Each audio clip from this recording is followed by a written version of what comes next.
school. How are you, friends?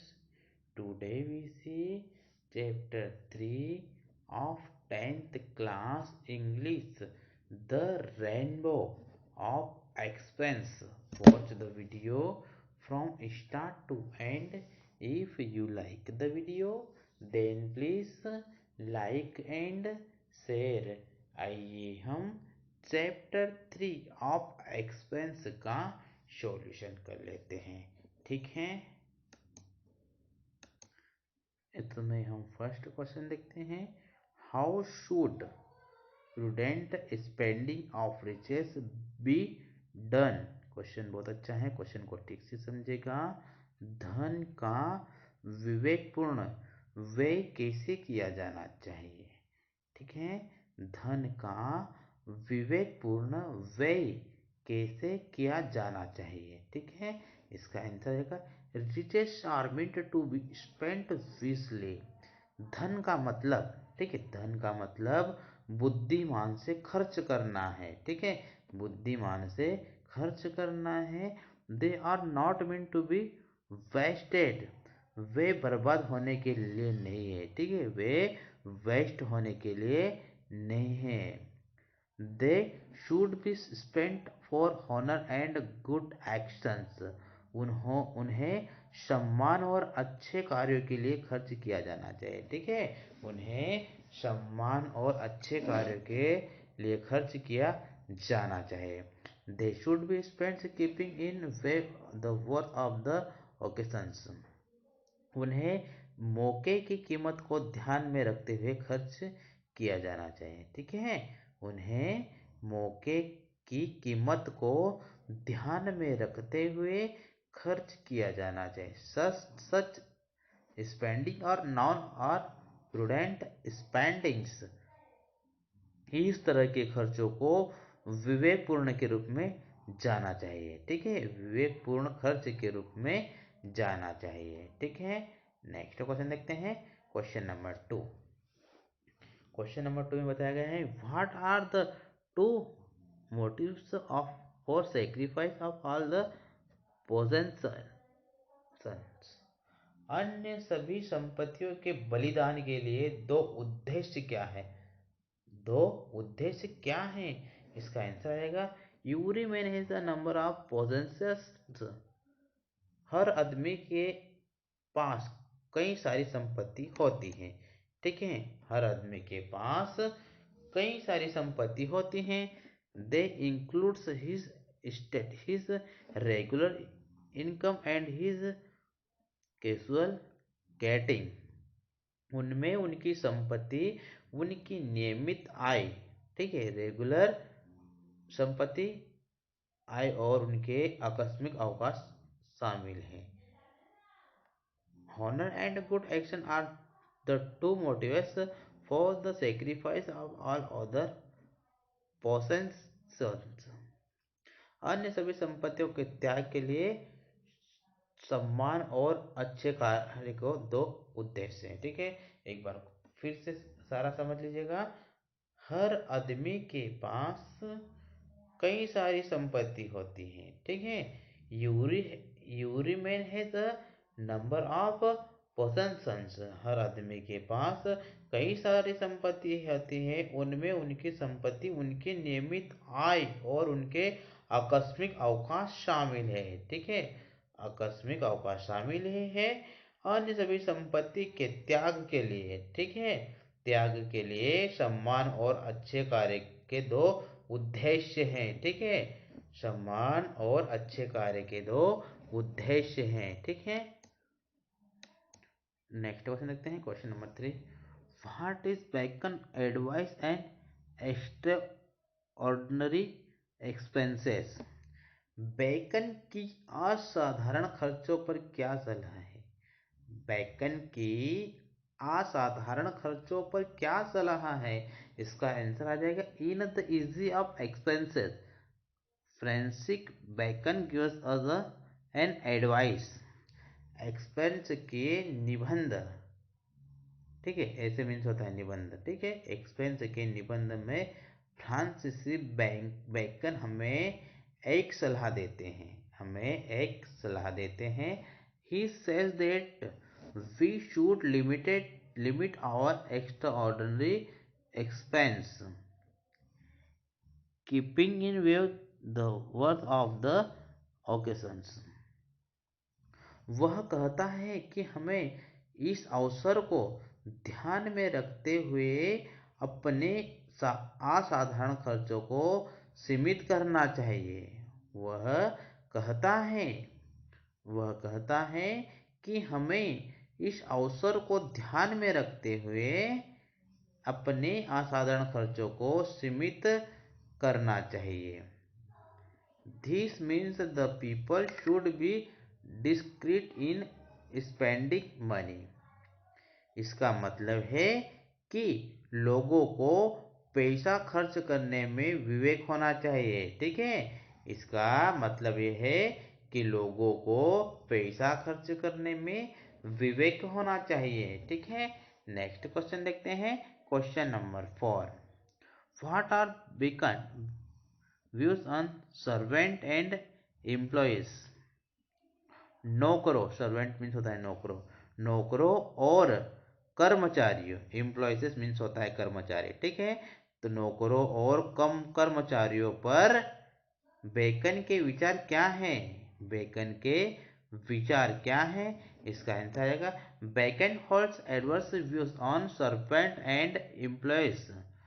Bacon नौकरों और कर्मचारियों पर प्रतिकूल विचार रखता है। ठीक है, बेकन नौकरों और कर्मचारियों पर प्रतिकूल विचार रखता है। He says that servant and employees are trickers. उनका कहना है कि नौकर और कर्मचारी चालबाज होते हैं। उनका क्या कहना है कि नौकर और कर्मचारी चालबाज होते हैं। ठीक है, they might deceive you if they spend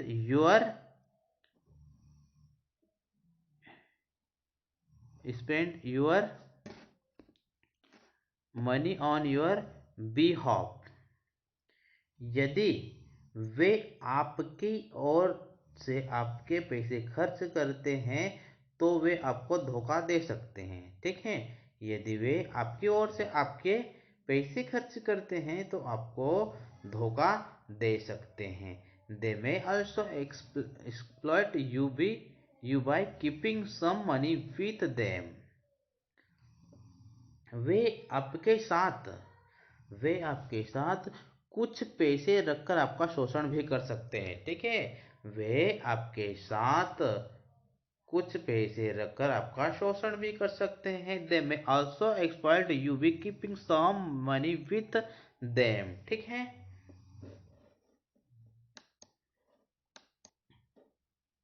next question देखते हैं। Why should one keep on expenses within the limits of one income. किसी की आय, इनकम मीन्स होता है आय। ठीक है, किसी की आय की सीमा, लिमिट मीन्स होता है सीमा।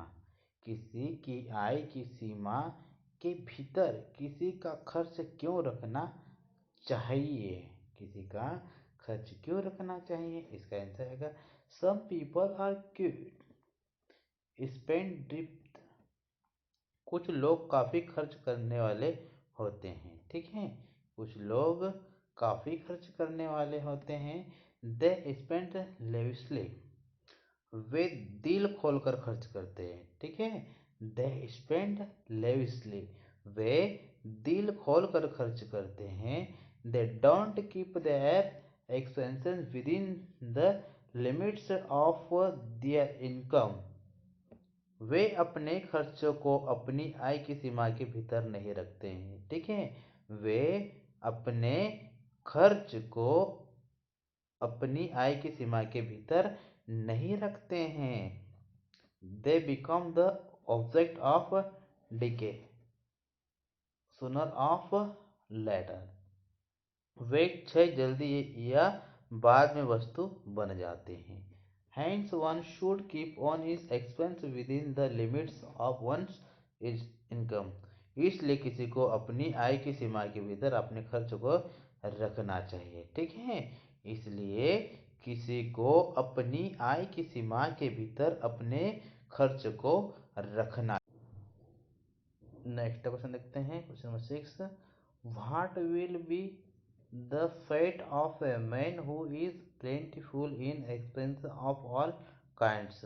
उस आदमी का क्या होगा जो सभी प्रकार के खर्चों में बहुत आयात से है। ठीक है, जो सभी प्रकार के खर्च में बहुत आते हैं। इसका आंसर देख लेते हैं। Some people do not realise the importance of economy. कुछ लोगों को अर्थव्यवस्था के महत्व का एहसास नहीं है। ठीक है, इकोनॉमी मीन्स होता है अर्थव्यवस्था, इम्पोर्टेंस मीन्स होता है महत्व। ठीक है, कुछ लोगों को अर्थव्यवस्था के महत्व का एहसास नहीं है। They do not believe in the habit of saving. वे बचत की आदत में विश्वास नहीं रखते हैं। ठीक है, they do not believe in the habit of saving. वे बचत की आदत में विश्वास नहीं करते हैं। They are plentiful in incurring expense of all kinds. वे सभी प्रकार के खर्चों में बहुत अधिक रुचि रखते हैं। ठीक है, वे सभी प्रकार के खर्चों में बहुत अधिक रुचि रखते हैं। Result they spent what your they earn.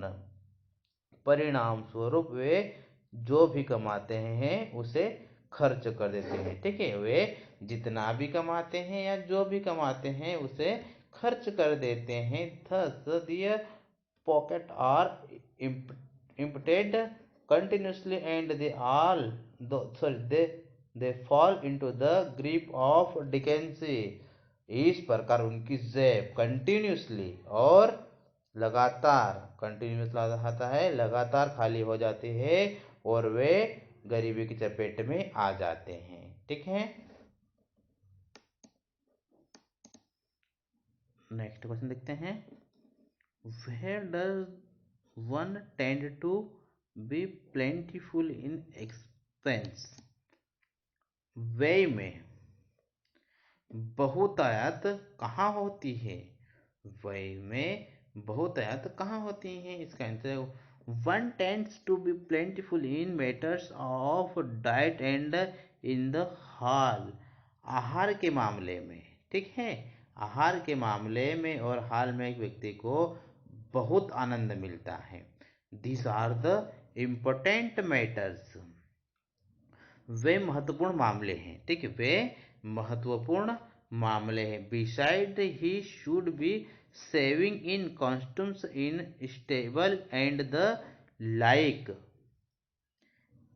इसके अलावा वह वेशभूषा में स्थिर और इस तरह से बचत करना चाहिए।